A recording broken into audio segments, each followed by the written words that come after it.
What do you think of when someone mentions the website twitch.tv? Maybe you think of your favorite streamer, maybe you think of your favorite esports game, and maybe, just maybe, you think of a half-naked woman in a kiddie pool indoors. Regardless of what your answer is, I'm sure there's some amazing memories tied to it.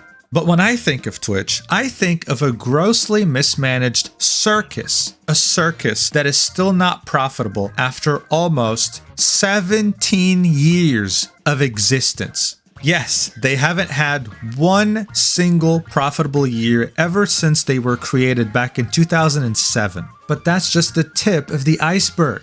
What Twitch is also known for is their complete and utter inconsistency and lack of transparency when it comes to their bans in regards to their trust and safety team. They show very, and I mean very clear favoritism to some streamers while showing clear malicious intent with other streamers. This has been going on since the website's inception.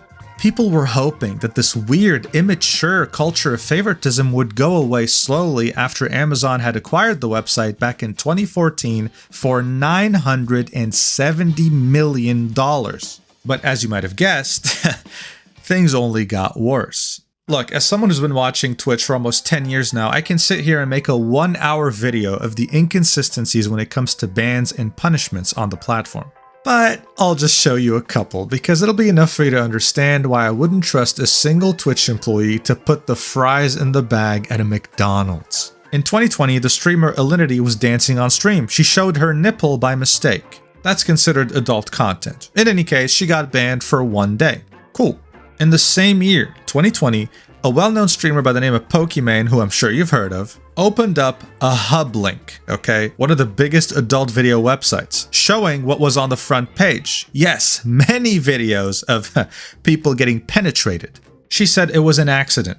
In the end, she only got a warning from Twitch, okay? Not even a ban or anything, an email saying that, hey, what you did was kind of bad, please don't do it again. In that same year, yes, I don't know what happened in 2020 in particular, Forsen, a very well-known streamer, clicked on an Imgur link in his chat, something he does all the time. What he didn't know, though, was that it was a GIF. It started off as an image of a meme and then transitioned into a woman sucking on a horse sausage. Yes, you heard that right. A horse sausage. I can't go into more detail. We're on YouTube. Regardless, though, it wasn't intentional. He had no idea. It was a troll in chat.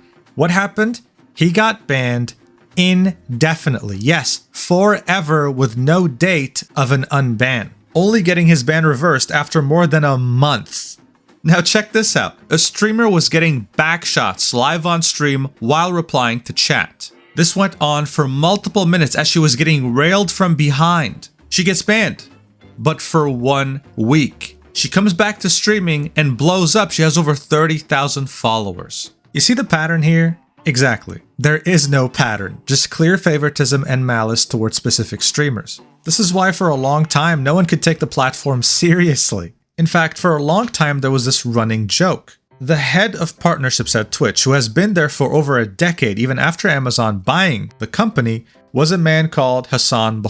People would joke that female streamers got special treatment due to Hassan. Those jokes became rumors, and those rumors became out of control, especially with all the terrible decisions Twitch was making at the time. This prompted Hassan to tweet this in June of 2019, saying, "I do not have anything to do with Twitch suspensions or moderation actions. If you or your friend needs help in this regard, please see this link. I cannot do anything about suspensions or unsuspending you," pinning tweet. Making many feel sorry for him that, hey man, maybe these jokes are getting out of hand. Well, these jokes were not crazy enough because not even a year after this, in 2020, Twitch fired Hassan over abuse of power. As the Me Too movement was going on, people were leaking messages of Hassan not only asking for these inappropriate favors from female creators, but also showing them off to his friends. There was a certain instance where he received nudes from a certain female Twitch streamer, and the first thing he did was join a voice chat with his friends and show it off, saying, "Oh my god, guys, I just received her boobs. Oh my god, check this out."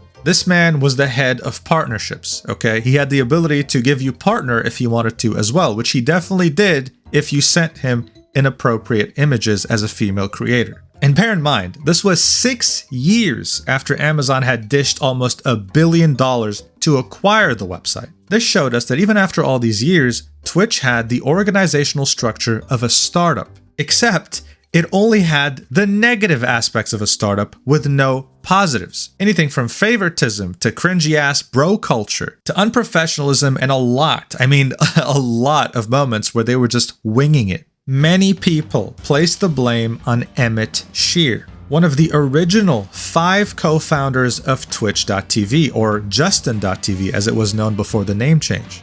The public perceived Emmett as someone who had zero control over the company, as someone who was more concerned with network engineering, with the website's infrastructure, rather than its culture and trust and safety policies. After resigning in March of 2023, people were hoping that his successor would finally be able to steer Twitch in the right direction and make it go from unprofessional frat club to an actual professional functioning company who is a subsidiary of Amazon. The person replacing him as Twitch CEO was the person who used to be the president of Twitch, who is Dan Clancy, someone who used to work at NASA and Google and somehow ended up at Twitch. From day one, he did his best to show everyone that he was the hip and cool CEO, someone who sought to understand streamers at a core and fundamental level to give them exactly what they want. He went on to do so many collabs with bigger streamers, smaller streamers, you name it, and even started streaming himself weekly on his Twitch channel, really emphasizing the fact that he was here. And just like when Amazon was buying Twitch, people were yet again hopeful, optimistic that this was finally going to lead Twitch in the direction it so desperately needed to go to. But guys, the website got infinitely worse. There was yet again a complete lack of direction. I'm sure you remember the whole fiasco that happened with the pools, hot tubs, and beaches category. Twitch simply did not know what it wanted to be or who to cater to. They would always keep revising their terms of service to the point where things don't really make much sense even by today's standards because things are not enforced equally. Favoritism is still very much present. One of the biggest incidents on Twitch, just in general because of how ridiculous it is, was in 2024 at the end of April. A streamer by the name of Denims on the left here said on stream that she would pay $30,000 to whoever made Asmongold disappear. Yes, I'm serious. This actually happened. She didn't say, hey guys, I'm just joking, haha. No, she said it with a serious straight face like the one you're seeing right here. And unfortunately for Denims, we're not in the American Wild West of the late 1800s. You can't just put a bounty on someone's head like this. It's without exaggeration to say that this is a federal crime. Now, Twitch's terms of service say that violence on Twitch is taken seriously and is considered a zero-tolerance violation, and all accounts associated with such activities on Twitch will be indefinitely suspended. And yet here she was calling for her fellow streamer Asmongold's assassination. You would think that Twitch would do something about this, right? Well, no. She didn't get banned, and she faced zero consequences for doing this. That's Dan Clancy's Twitch. I also need to mention the fact that very recently, in October of 2024, Twitch made it illegal for VTubers to show their hips. Yes, virtual characters can't show their hips. Yet when you go to the pools, hot tubs, and beaches category, you see this. May contain sexual themes. I assure you, buddy, they're showing way more than their hips. Some of them are twerking for subs, man. It's not even funny. All of this was to illustrate just how bad Twitch's reputation has become over the years. Sometimes it's hard to believe that a website like this is owned by Amazon or that they even paid $1 billion for it. But everything I mentioned so far has nothing to do with what's going on right now. This is something that is existential to Twitch as a company, its CEO, and even worse, its parent company, Amazon. You have some pretty big Jewish organizations calling Twitch anti-Semitic. Anything from the Times of Israel to the Jerusalem Post. The Anti-Defamation League reached out to Twitch directly, and now many are calling for the CEO's resignation. It's a very nasty and highly political situation, and I have no interest in taking any sides. So let's try and talk about this in the most neutral, objective way possible. Let's go. This entire issue started with a clip you've no doubt seen already of Asmongold calling Palestinian culture inferior, saying that he's not sorry for everything that's been happening there. These people are not your allies. They are not the same as us. They come from an inferior culture that is horrible. It kills people for their identity, and it is directly antithetical to everything Western values stand for, and it is an inferior culture in all ways. That was the clip summed up. As you can see though, it went absolutely viral on October 14th when it happened, and it was the talk of the internet. Many people were calling on Twitch to ban him, especially since their terms of service talked about incidents like this specifically. This section in the Twitch terms of service is dedicated to protected groups. Anything that portrays a specific group as greedy or unintelligent, comparing groups to animals, insects, pests, parasites, you name it. And one of them is content suggesting that protected group members are subhuman, inhuman, or impure. So of course there was a strong sentiment that what he had said in that clip fell in that category. That's not to say that many weren't on his side. No, in fact there were. Just like the current conflict between Israel and Palestine going on right now, this was a very divisive issue. There were mostly two main opinions about this. The first opinion seeing him as a monster, as someone who didn't care about people's suffering and would go as far as to call them inferior, showing his racist side. The second opinion saw him as a hero, someone who finally said the quiet part out loud,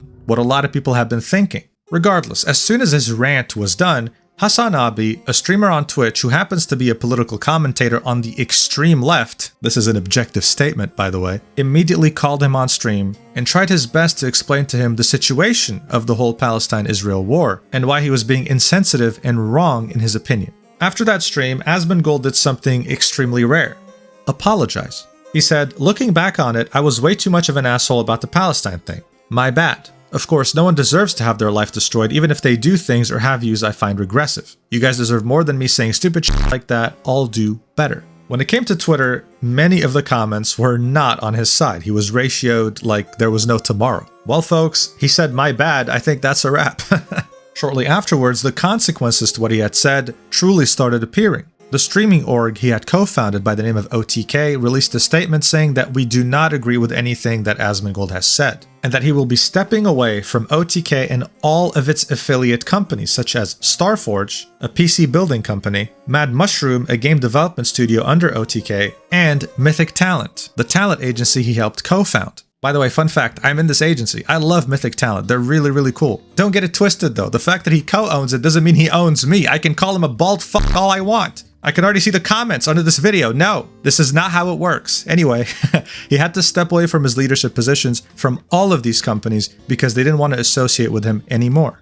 As this was all happening, yet another company decided to cut ties with him, although temporarily, and that's Twitch. They decided to ban him for 2 weeks following his comments on Palestine. He then made a video outlining his plans moving forward, that he was going to get his life together, that he was finally going to clean his messy ass house, that he realizes that he's become an unpleasant person in his opinion the more he spent time online, and that he was reached out to by the very same people he called inferior, and they were very open to not only forgive him but to have a conversation. So we'll see what he ends up doing. However, as people finally got what they wanted and Asmongold was banned, the conversation shifted to other streamers on Twitch that have said things that were just as bad, actually, if not way worse, than what he had said about Palestinians that were not yet banned, and if anything, were encouraged by the platform itself. Most people, of course, were referring to Hassan Abi, the same streamer who had spoken to Asmongold after his rant. Why? Well, you only need a couple of examples. On January 2024, a few months after the attacks of October 7th, Hassan brought on a Houthi pirate from Yemen to talk on his stream through a video call. He asked him questions about the conflict in Israel and Palestine, about his opinion on numerous things, and of course if he watches anime, to which the Houthi said, "I watch One Piece." Hassan loved the answer, his community loved the answer, and of course this got memed. Hassan was heavily criticized by many on Twitch, people who weren't even political in nature, and yet Twitch pretended like it didn't happen. They had nothing to say about it. Let me tell you why that's a big deal. On January 17th, around the same exact time Hassan was interviewing the Houthi pirate from Yemen, the US Department of State designated the Houthis as a terrorist organization. That's because they were attacking commercial ships moving along the Red Sea. They were hindering global trade and attacking innocent people on those vessels that had nothing to do with the Israel and Palestine war. Twitch's terms of service very specifically outlines a section dubbed Terrorism and Violent Extremism, in which they say that terrorism and violent extremism promote unlawful violence and spread messages of intolerance. Twitch does not allow content that depicts, glorifies, encourages, or supports terrorism or violent extremist actors or acts. This includes threatening to or encouraging others to commit acts that would result in serious physical harm or significant property destruction. For example, you may not want to display or link terrorist or extremist propaganda, including graphic pictures or footage of terrorist or extremist violence, even for the purposes of denouncing such content. So Hassan had successfully promoted a terrorist organization as outlined by the US Department of State. I should add that he asked him very softball questions such as, do you know what KFC is? And do you watch anime? This wasn't really journalism, it was just glorifying revolutionaries like he does all the time. He would also show his friend on stream, Nick Polam, footage, literal footage of the Houthis taking over these ships in the Red Sea. I mean, look at this. Group of people that are like, no, we care about the Palestinians. We don't want you bombing them. So we're going to fucking take action. And we're going to try to punish you economically to the best of our ability. And by God, they started doing that, and they were doing it real well. So they started... And by God, they were doing it, and they were doing it real well, guys. Twitch said in their terms of service, don't show this stuff even if you're gonna denounce it. Not only is he showing it here, but he's not denouncing it. If anything, he's glorifying it. But I think the most interesting thing in all this is what happened in regards to Asmongold. During his segment with Ethan Klein, Hassan sat there and pretty much insinuated that China did Tibet a favor by erasing their culture, giving the idea that, yes, their culture is inferior. You can even see Ethan making fun of him, like, oh yeah, China did them a favor, didn't they? And he wasn't going against that narrative. Watch. Tibet was literally a feudal slave mandate, like, so autonomous zone. China did them a favor. That was one, I mean, in America, when I say something like this, people get very upset. You know, we talk about the Dalai Lama saying, suck my tongue or whatever, but like, that's not far from the norm in normal Tibetan existence before the Communist Party came in and so China unilaterally took over Tibet, like these are their culture. They basically are trying to, you know, homogenize the culture. If your culture, they're trying to spoil the religion and the identity. The part of feudal warlords and this clip made people draw parallels with what Asmongold said. How come Hassan can sit there and say that the Tibet people deserve to have their culture erased due to a couple of bad stains in their past and not face any consequences? At this point, this was clear favoritism, but it wasn't just limited to Hassan, it also stretched out to everyone who orbited around him, like that Yemeni Houthi that he brought on his stream. The same Houthi that Hassan had given a platform had posted on Twitter, a man getting impaled. It's a drawing, don't worry. But regardless, it's still a man getting impaled through his ass to his mouth, and the caption reads, the execution that we will carry out on all Zionists. Now the Houthi does have a Twitch account. He was banned on there after this tweet, created an alt account signaling ban evasion, which is against Twitch TOS. That account got banned too, and then after 12 hours, both of those accounts got unbanned. Listen, you have to understand how crazy this is, okay? Making an alt account is ban evasion. Ban evasion is usually very strictly carried out by Twitch, but in this case, it was given a massive exception. This was all happening as the Asmongold stuff was happening too. Hassan was confronted about this, of course, and his response was, well, hey, at least the drawing he posted wasn't of a Jew, so I don't see what the problem is. That's because the man getting impaled on the drawing looked African, so this was nothing more than a very big deflection. This again renewed questions over Hassan's influence and the things he's been doing to this platform, but we were also starting to understand where this favoritism was coming from. Dan Clancy, shortly after taking over as CEO of Twitch, had an interview with Bloomberg, and here's what we discovered in that interview. Not a gamer himself, Clancy mostly watches musicians or talk shows on Twitch. He particularly enjoys leftist political commentator Hassan Piker, who has 2.5 million followers of the platform. I like the frankness and bluntness, Clancy said. He's comfortable saying what he believes. I'm not going to sit here and talk to you about whether Hassan's streams are worth watching or not. Again, I'm here to be objective. All I can say is that 8 months after this interview, Hassan brought a Houthi Yemeni on his stream, directly breaking the terms of service on twitch.tv and didn't get banned for it. Oh, and by the way, if you're wondering what kind of streamers Dan Clancy follows on his own website, this is a clip from him showing the upcoming features on the Twitch app on mobile where you have a function that works like Instagram stories.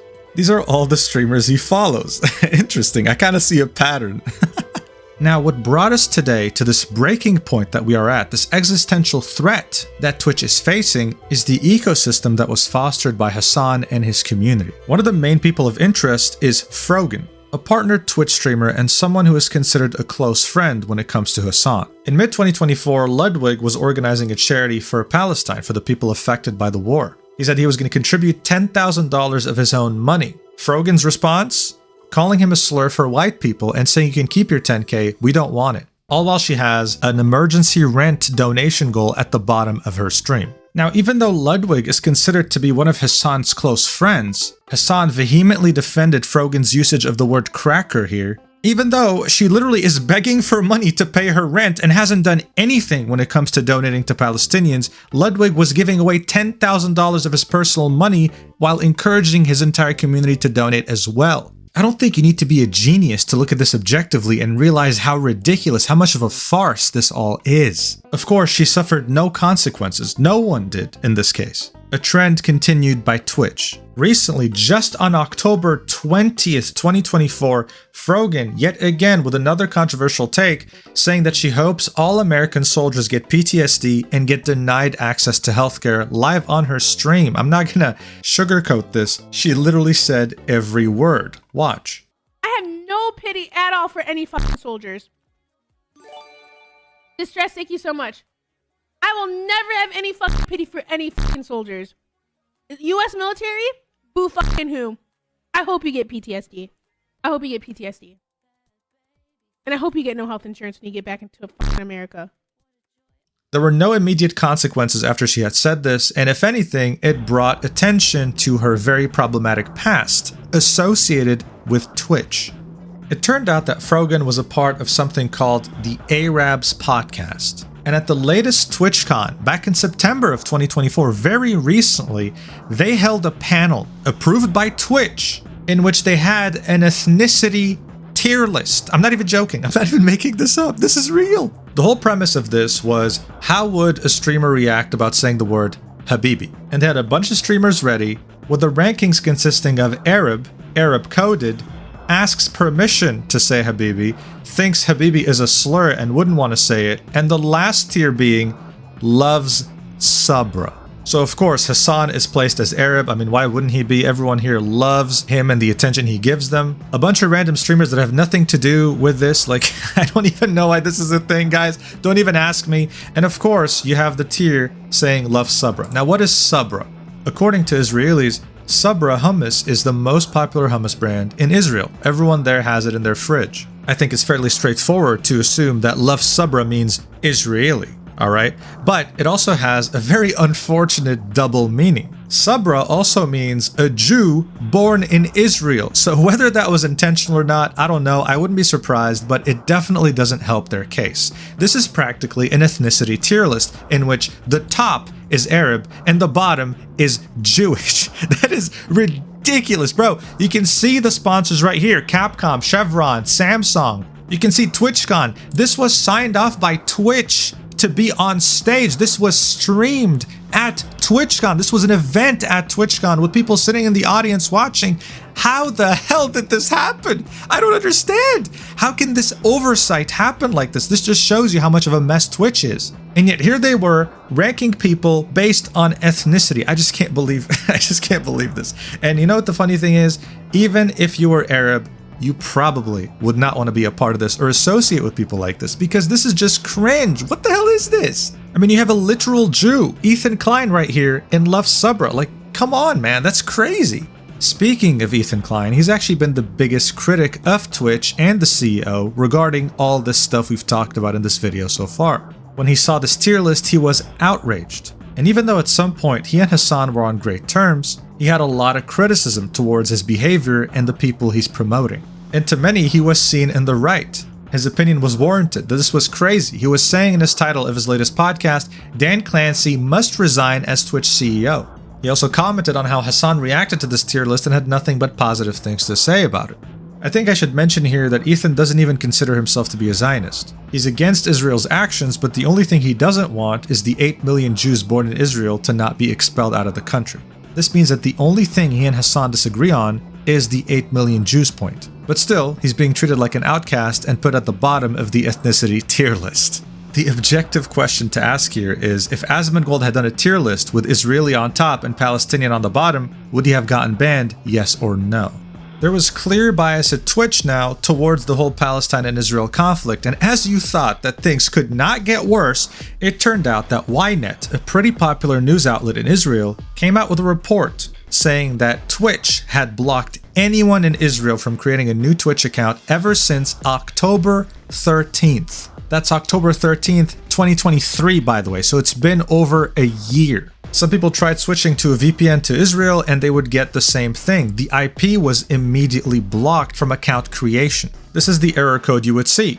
Error description, blocked country IP. It turned out that ever since them blocking account creation in Israel, people have been reaching out to Twitch support asking, hey, is this normal? And Twitch would reply with something like this: I'm really sorry that you're having issues creating an account. We have reviewed your case thoroughly and can confirm that, unfortunately, you are not eligible to create a Twitch account. As a result, we will be closing your case at this time. Explaining absolutely nothing about the situation and just brushing it off and closing the ticket. This was so big that the Times of Israel picked up this story as well, confirming that yes, users in Israel could not create an account. The Jerusalem Post picked up the story as well, echoing the same things that were said in Ynet and the Times of Israel. A streamer by the name of Dan Can't Stream has made it his life's mission to go after Twitch and prove that they did this deliberately and that this wasn't just a mistake. He says that as early as May 2024, there was a small ignored effort with the hashtag #BatluathTwitch, which aimed to get Twitch to answer why they could not create accounts from Israeli creators. While we're talking about this, I should mention that this wasn't just related to Israeli citizens, this was also related to Palestinian territories such as the West Bank and Gaza. So this accusation was pretty damn big, right? Twitch, and especially its parent company Amazon, does not want to be perceived as anti-Semitic, but that was exactly how people were perceiving them now. So not even a day after these accusations started surfacing, Twitch support made a tweet. We wanted to address concerns we've seen about whether we're preventing Twitch account signups in some regions. When signing up for a Twitch account, you can select an account verification method, email or phone. For added protection, following the October 7, 2023 attacks, we temporarily disabled signups with email verification in Israel and Palestine. We did this to prevent uploads of graphic material related to the attack and to protect the safety of users. Signups were not disabled, and we continue to see signups from both regions. Users could choose to sign up with phone verification. We've learned that, inadvertently, we did not re-enable email verification signups for either region. I'm just going to interrupt this tweet real quick to mention something. This argument falls apart when you realize that they didn't do this when Russia invaded Ukraine. They didn't do this to Yemen, they didn't do this to Lebanon, and they didn't do this to Myanmar, a bunch of countries currently at war. Anyway, let's continue. We deeply regret this unacceptable miss and the confusion it has caused. We've fixed the issue, meaning all affected users can sign up with email verification. We've also heard concerns about whether our community guidelines apply to all content on our service. We continue to enforce our rules as consistently as possible and are actively reviewing content and taking enforcement action where needed. So this last paragraph was in reference to Frogan and her panel at TwitchCon with the ethnicity tier list, as well as Hassan. But they were pretty much saying that, oh, don't worry, only email verification was disabled, phone still worked, we still received signups. However, as you can see right here, they got community noted. Both email registration and phone registration were blocked. Dan Can't Stream yet again coming up with a tweet disproving Twitch, saying, hey Dan Clancy, about mobile signup still working thing, sure doesn't fucking seem like it. Thank God we took recordings before you did damage control. Attaches a video showing that mobile signup was not working in Israel, saying resign anti-Semite to Dan Clancy. So in this video, as you can see, there's going to be a phone number put in and it doesn't work. The code never arrives. Dan himself quote tweeted the Twitch support tweet saying, we just posted an explanation of what happened on Twitch support. Please look at this tweet. Very sorry about this oversight. It only came to our attention today. As mentioned in the tweet, it did not affect people using mobile phone verification. Again, very sorry this occurred.